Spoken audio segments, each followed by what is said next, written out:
on your side. This is WHAS 11 News. A rainy start to your Labor Day weekend. If you're hitting the road this morning or planning to enjoy some festivities, we're on your side with when you can expect the remnants of Hurricane Harvey to move out of our area. Good Saturday morning to you, Kentuckiana. At 6 o'clock and 55 degrees outside, so very good to see you. I'm Tabby Dozier, alongside meteorologist Reed Yaden. You're indoors on a Saturday. What a busy radar you have. Okay, here's what we're going to do. Going to be in here at Studio G with you for the first 2 hours. Then during GMK, I'm going to transition to the Belvedere. Okay, so during that 8 a.m. break. 8 a.m. break, I'll transition. Then at 9 o'clock, we're going to focus on everything going on this weekend because it's going to be salvaged. The worst is over. Things are only going to get better from here on out. Let's go ahead and put everything together. Start your Saturday morning out. We'll deal with showers now. The showers are going to be gradually diminishing as the morning goes on. In fact, it looks like extreme western parts of the viewing area. Showers are winding down right now in the Jasper area. This is we'll have slow diminishing of the showers from west to east. That's what we're going to be tracking this morning. Let's focus in now. You can see everybody's getting wet in the metro. Here in the area right along 65 from just north of Sellersburg, let's say just north of Sellersburg down through really 65 through the city, then veering down toward Valley Station.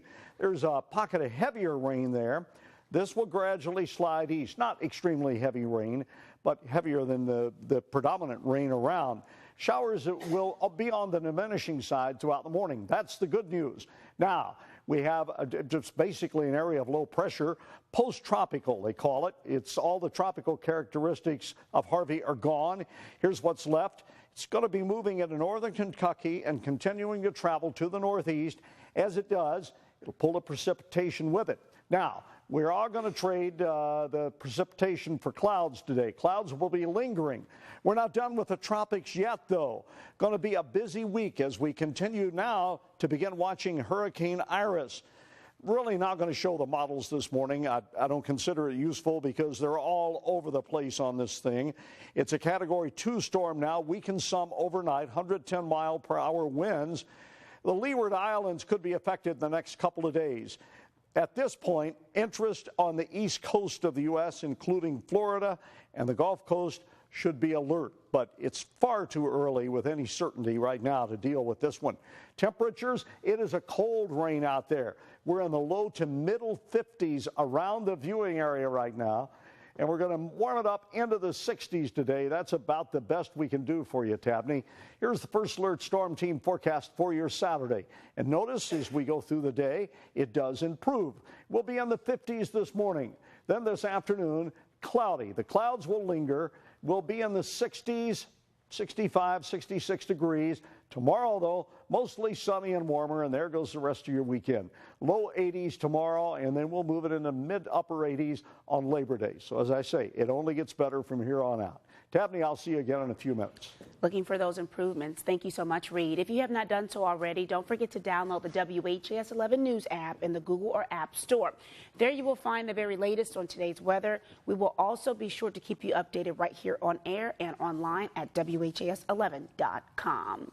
Right now, many roads are shut down in Bowling Green, Kentucky because of flooding. The town about 2 hours south of Louisville recorded just under 6 inches of rain. Luckily, no reports of any injuries or major evacuations.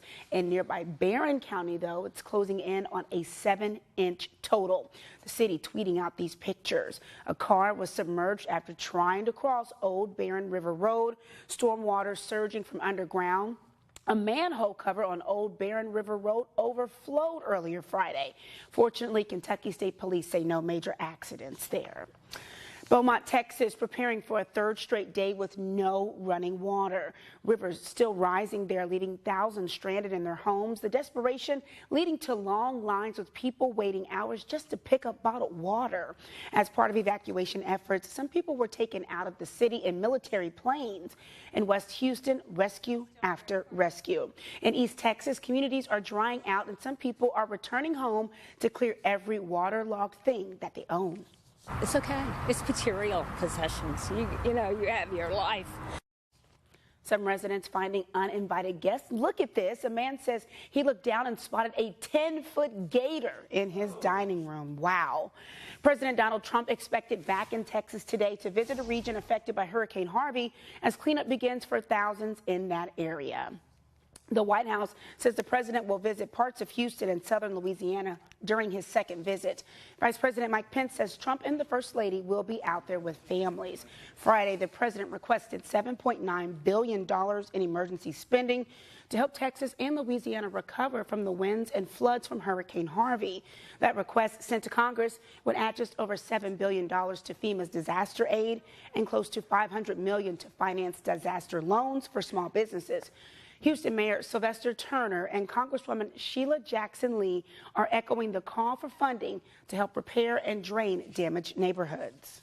All of my colleagues who've been in their districts, not near here, but out where their constituents have been, as I stand here, I stand there for them, because we're making a commitment together to get this funding. But we're all working together on behalf of the people in the city of Houston, in the region, not just in the city of Houston, but in the region. And I look forward to continuing this collaboration in order to get people back on their feet and get them back in their homes or back in their apartments and the businesses open. Texas Governor Greg Abbott says the recovery costs could exceed $125 billion. That's more than the $100 billion plus federal price tag for Hurricane Katrina back in 2005. Well, here at home, dozens of people are not letting the remnants of Hurricane Harvey stop them from supporting those people heavily affected by the storm along the Gulf. The group spent time inside a local union hall to get a shipment of supplies ready to head south. The problem is that their first trailer was not big enough. Our Heather Fountain found out how they were able to solve this issue. There you go. Thank you. Soaked but smiling. All righty. These men and women are not letting the rain get in their way of giving. It's a minor inconvenience for us to help people who have had a life-changing event. Trailers and semi-trucks from Louisville loaded with supplies that are headed 14 hours south. First to Louisiana and then continuing to Houston. Union members chipping in. We brought in a lot of different goods to make sure that we can fill any need that is absolutely necessary. As the aftermath of Harvey rain pours down on Louisville, it's hard for these guys not to think about what people in Texas have gone through. It's nothing like what they had to deal with down in Houston. And then there's Frank Rouse. So we can get this baby in there. One of the leaders behind this trek to Texas. Appreciate it. Appreciate it, Todd. He says his own home was underwater during the Louisville flood of 1997. The heartache by those in Houston, one he understands. These people's lost everything.